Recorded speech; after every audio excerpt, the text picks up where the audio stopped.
The council chamber hummed with restrained curiosity. It wasn't often that a newly admitted species drew this much attention, especially one so recently arrived on the galactic stage. Yet humanity had done precisely that, by surviving conflicts they statistically should not have. Fiza stood near the central dais, her 4 eyes moving constantly as she reviewed incoming data. As a senior analyst, she had examined hundreds of civilizations, charting their rise or collapse with clinical precision. Humans, however, refused to fit the patterns. "They are puzzling," she said at last. Beside her stood Stein, the council's military observer. His crystalline Valoran form refracted the chamber's light into soft prismatic hues. His people had abandoned warfare thousands of years earlier, evolving beyond physical combat. That detachment made him ideal for objective analysis. "Puzzling is insufficient," Stein replied calmly, tapping his data slate. "Their success rate defies probability models." Fiza inclined her head slightly. "They repelled the Krellian horde despite inferior weapon systems. They endured the void incursion when 3 other species were eradicated entirely. And yet," Stein added, "their protective equipment appears rudimentary. Composite polymers, ceramic layering, nothing beyond baseline standards." Before Fiza could respond, the chamber doors slid open with a pneumatic hiss. A human woman entered. She wore a plain gray uniform marked with the insignia of Earth's Interstellar Defense Force. Her dark hair was pulled back tightly, practical and unadorned. She carried herself with calm confidence, the posture of someone accustomed to hostile environments. Behind her, an automated cart rolled forward, loaded with various pieces of equipment. "Dr. Fiza." "Analyst Stein," the woman said, nodding to each. "Master Sergeant Lin Chen. Armor Systems Specialist." Fiza returned the greeting. "We appreciate your cooperation, Sergeant. The Council wishes to better understand your defensive gear. Your casualty survival metrics exceed projections by a considerable margin." Chen smiled slightly, an expression Stein had learned could signal anything from politeness to mischief. She lifted a combat vest from the cart and placed it on the examination platform. "Feel free to inspect it. Scan it. Take it apart if you want." Stein activated the scanners. A 3-dimensional hologram bloomed above the table, layers peeling back digitally. Fiza leaned closer, eyes narrowing as she analyzed the data. "The material composition is basic," she murmured. "Ballistic fiber mesh, ceramic trauma plates, a minimal energy diffusion layer. This would only protect against low-grade threats." "That's accurate," Chen said easily. Stein's facets dimmed slightly as confusion set in. "But there is significant additional mass," he observed. "Numerous compartments. Attachment points. Weight distribution that appears inefficient." Chen chuckled softly. "No," she said. "That's not armor." Fiza's translator clicked faintly as it struggled to parse the human's words. "Not armor," she repeated. Chen shook her head. "Nope." Silence settled over the chamber. "Then what purpose do these compartments serve?" Stein asked, his normally melodic voice flattening with confusion. Chen gestured casually to the vest. "Pockets." Fiza stared. "Pockets, for what?" "For ammunition." The chamber seemed to pause. Stein's crystalline structure dimmed momentarily, his equivalent of a stunned blink. Fiza's mind raced, attempting to reconcile the concept. "You are deliberately increasing your load," she said slowly, "not to improve protection, but to carry more weapons."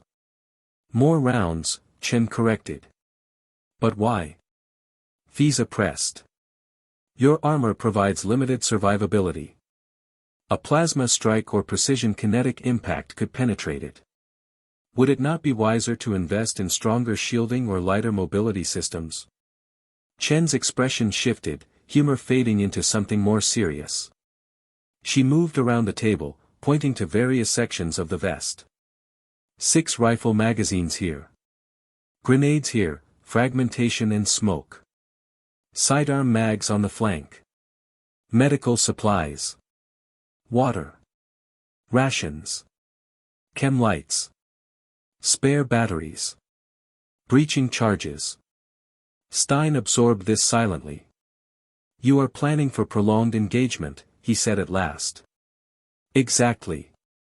But your protection is insufficient," Fiza insisted. "Why prioritize offense when survival is uncertain?" Chen met her gaze evenly. "Because we learned something early. The best armor in existence means nothing if you can't keep fighting." She activated her data slate, projecting combat footage into the air. The image showed Krellian soldiers advancing in gleaming powered armor, shrugging off incoming fire. "They laughed at our gear," Chen said. "Their armor was beautiful. Expensive. Nearly invincible, at first." The footage continued. Humans firing. Reloading. Firing again. Hours passed in accelerated time. Krellian shields flickered. Power cells drained. Armor plates cracked. "We couldn't break them quickly," Chen continued. "But we didn't stop shooting. Eventually, the Krellian advance stalled. Then reversed." "Humans don't plan for the first shot," Chen said quietly. "We plan for the 1,000th. Stein's facets brightened slightly. "You anticipate endurance failure," he said. "We anticipate everyone else quitting first." Fiza watched the footage replay, her analytical mind racing through implications. "So your doctrine relies on persistence," she said slowly. "Outlasting the enemy through sustained engagement rather than immediate superiority." "We call it violence of action," Chen replied. "Hit hard. Hit repeatedly. Don't give the enemy time to breathe." She gestured to the vest again. "Your armor might keep you alive for the opening exchange. Our pockets keep us fighting long after that." Stein's tone shifted as realization settled in. The void incursion on Tidy. The reports indicated human forces were surrounded and isolated. "Yes," Chen said. "The hive expected us to run out of supplies. And yet you held." "For 3 days and 7 hours, Chen corrected. "We counted every round." Fiza's eyes widened. "How much ammunition remained?" Chen smiled faintly. 17 rounds. Total. 32 soldiers. The chamber was silent. "This approach is brutal," Fiza whispered, though awe colored her voice. "This approach is human," Chen replied. "We're not the strongest species. We're not the fastest. We're rarely the most advanced. But we don't stop." Stein nodded slowly. "You weaponize endurance." "Yes." Fiza looked at the vest again, seeing it not as crude equipment but as a philosophy made physical. "And when others retreat to resupply?" she asked. "We're still there," Chen said. "Still pulling triggers." Stein recorded the observation carefully. "Your victories are not anomalies. They are consequences." Chen tapped the vest affectionately. "More bullets beat better armor, eventually." The council chamber felt different now, quieter, heavier. Fiza exhaled slowly. "So this is why you succeed where others fail." Chen nodded. "We don't expect the fight to be short." Stein's crystalline surface glowed brighter as understanding fully crystallized. "You treat warfare as a matter of inevitability, not efficiency." "We treat it as survival," Chen replied. Fiza straightened, composing herself. "Many species would consider this wasteful." "Many species stop fighting," Chen said evenly. She lifted the vest from the table, securing it back onto the cart. "We carry what we need to finish the job." Stein inclined his head respectfully. "Your species has redefined our models." Fiza watched Chen depart, her mind already rewriting threat assessments across dozens of sectors. Humanity did not dominate through superior technology.